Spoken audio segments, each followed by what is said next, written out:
Muito bem, Henrique Linde novamente aqui com você para o nosso sexto vídeo do resumo orientativo da aula 6 do nosso curso completo sobre o plano de controle, conforme o manual do AIAG da sua primeira edição. E essa aula 6 a gente tratou lá no nosso treinamento na Academia da Qualidade Target Q, no site ead.target-q.com, e aqui para você eu vou trazer um resumo orientativo sobre tudo que a gente visualizou, que a gente discutiu dentro dessa aula 6. Essa aula 6 trata sobre o uso eficaz do plano de controle. Então, nesse capítulo do manual do plano de controle, o AIAG traz para a gente a sugestão de uso de algumas ferramentas e algumas orientações para um uso mais eficaz do plano de controle. Diferente do que a gente viu anteriormente, onde tratávamos dos requisitos do plano de controle, aqui são orientações, né? São sugestões de uso, de melhor aplicação do plano de controle, que vai tornar o plano de controle cada vez mais eficaz e cada vez mais robusto. A primeira ferramenta que o manual do AIAG do plano de controle traz para a gente é o uso do RFEMEA, do FEMEA reverso. Então, ele sugere que as organizações utilizem o FEMEA reverso dentro do seu processo de desenvolvimento contínuo do plano de controle. Algumas montadoras já possuem como requisito específico o uso do FEMEA reverso. E aqui o manual do plano de controle traz para a gente também a necessidade de aplicação do FEMEA reverso para que a organização consiga identificar se os controles aplicados atualmente realmente são controles eficazes para detectar a causa da falha, para detectar a falha, para prevenir os problemas. O FEMEA reverso possui toda uma sistemática, uma metodologia para a sua aplicação, que não é objeto deste treinamento, mas é algo que o manual do plano de controle sugere e orienta as organizações para a aplicação.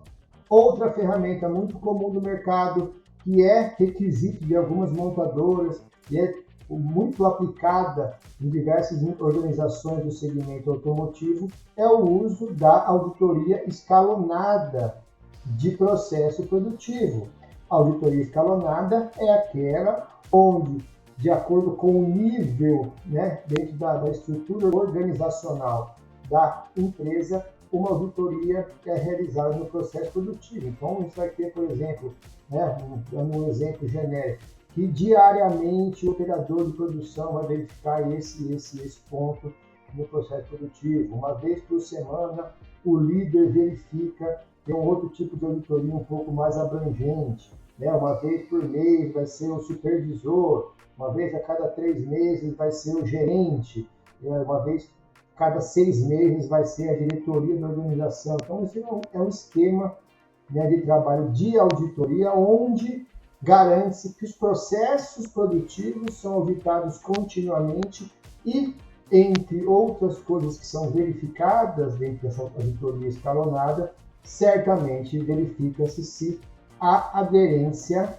aos controles realizados no processo ao que está determinado no plano de controle.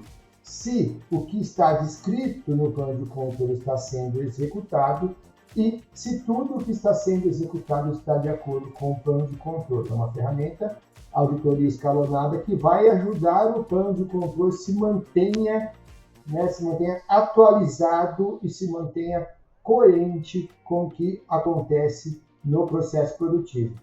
Outra orientação, nesse capítulo do uso eficaz do plano de controle, é a sugestão ou a recomendação que as organizações utilizem softwares para a gestão do plano de controle.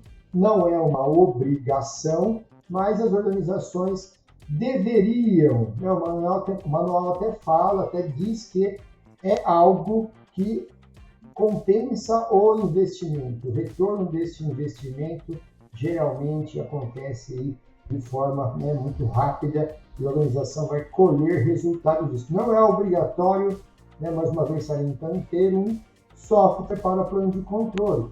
mas o manual orienta que as organizações, para ter um plano de controle mais eficaz, façam uso de algum tipo de software. Em geral, esses softwares fazem toda uma gestão em relação à especificação de engenharia, ao fluxograma de processo, ao FEME de processo, ao plano de controle, desdobra para as instruções operacionais. Então, é super importante, né, que isso facilita a organização, garantir que os planos de controle estão atualizados e que toda a documentação de suporte de processo produtivo e aquela documentação operacional que chega direto lá para o operador, elas estejam devidamente alinhadas e atualizadas. O uso de software, né, aplicado corretamente, ajuda muito as organizações nesse sentido. E para finalizar esse resumo orientativo, existem outras questões que o manual traz para a gente, como para uso eficaz do plano de controle. Aqui eu trouxe para vocês algumas que eu entendo que são as principais. Você tem acesso à nossa aula completa, ao detalhe de cada uma delas, está descrito para você, né? Qual que é o princípio de cada ferramenta, qual que é o conceito de cada ferramenta, o que fazer, na aula está descrito, lá tem um material descrito para você, como é que você vai aplicar cada uma delas. E a última que eu faço questão de trazer para você aqui é uma coisa que eu acho realmente importante, que até já é muito utilizada, né, em outros sistemas de gestão, por exemplo, sistema de gestão ambiental, né, que a gente também trabalha, que é que o plano de controle cubra as questões de anormalidade. Né? O que quer dizer isso? Eu tenho um plano de controle que foi projetado, foi desenvolvido para atuar dentro de uma situação normal de processo, mas situações anormais podem acontecer. E deve haver a gestão dessa anormalidade. Como que o plano de controle vai trabalhar para essas anormalidades? Né? Como eu disse, isso por enquanto é ainda uma sugestão para uso eficaz do plano de controle. Mas já é uma tendência aí de que a gestão das anormalidades seja algo que venha a entrar aí dentro dos processos produtivos em relação também à qualidade. O que seria, né, um exemplo de uma anormalidade aí de um processo? Poderia ser, por exemplo, um ferramental que tem diversas cavidades, né?